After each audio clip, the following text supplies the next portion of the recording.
I've heard it said that buying journals is the illusion of productivity. I don't know what they're talking about. I only have one notebook that I'm dedicated to and nothing more. Okay. Maybe I have a bit of a problem.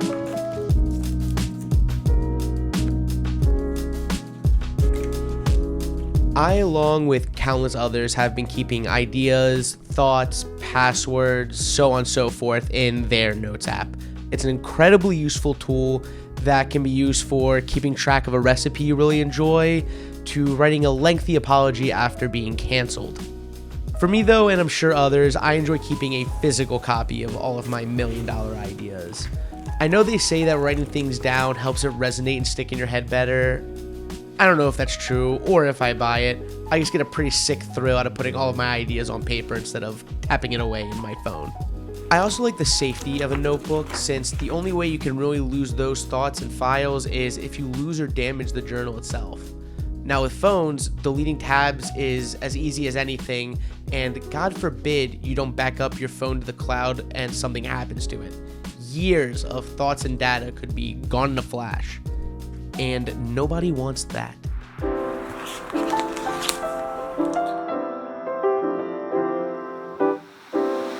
Aside from keeping random tidbits of information, people use notebooks for almost anything. Journaling how their day is and how they feel, keeping a personal diary of what's going on in their life, and maybe even some romantic interests.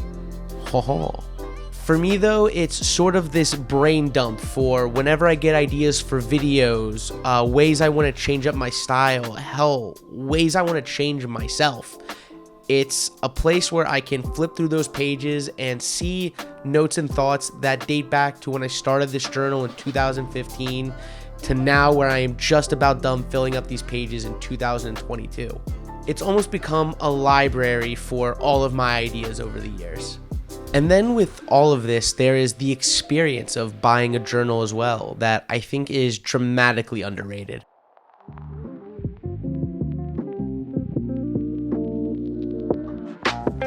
Going to a store and scouring the aisles, looking through all sorts of different notebooks, pens, inks. I don't know what kind of drug I can use to relate to this feeling, but whenever I walk into a good stationery store, my mind not only starts racing with ideas, but ways I can spend far too much money in one go. I originally stopped at Yoseka Stationary in Greenpoint Brooklyn and was positively mesmerized. The store wasn't massive, but their selection was unbelievable. I could have spent the whole day in there if it wasn't for the fact that they were about to close and I know they wanted me out.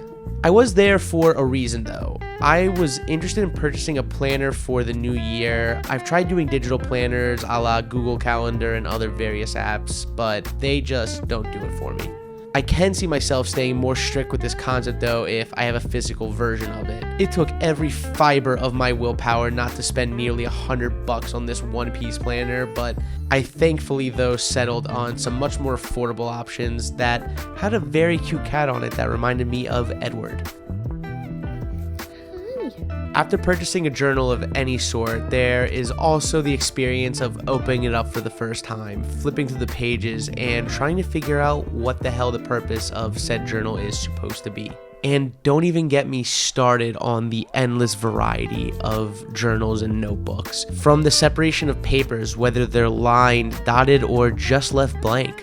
You know it's a good one if it has the elastic strap on it. This actually might be a sign of cheap notebooks, I don't actually know, but I do always love the good elastic strap. I can stick my pen in there and whatnot. It's fantastic. Also, did you get a plain black notebook or one based off of one of your favorite movies or TV shows? Are there subtle details inside of the notebook and left throughout the pages? It's things like this that really make me appreciate these thick bundles of stationery. As odd as it may sound, I feel like we grow a bit of a bond with these notebooks if we keep them around long enough. They become a part of us to some capacity, especially when you're filling these pages with ideas dumped straight from your mind. It doesn't matter if it's the next $1 million concept or just how you really weren't feeling like yourself today. These journals tend to keep some of your most intimate and freeing thoughts. It's you. I know for me, I have this feeling. I bought this journal in 2015. I was about halfway through college, still living in Maryland, and had absolutely no idea what I was doing. Fast forward 7 years, I'm now living in New York City, working a job where I get paid to make content, and I'm finally finishing out these final pages. What was written down in this journal is random to say the least. There are several movie ideas that may or may not ever get fleshed out. Random drawings of my college apartment from when I was bored. Some deep existential thoughts for when I just had to get these ideas and things going on inside of my head onto paper. There's even the concept drawings for what I wanted my personal logo to be. I feel sad that this journal that has been along on my journey and seen all the things that I have is now coming to an end. But this is just the end of volume 1. I can't wait to crack open this new notebook, start jotting down some ideas, and see what the next 7 years have in store for me. Cheers, my friends.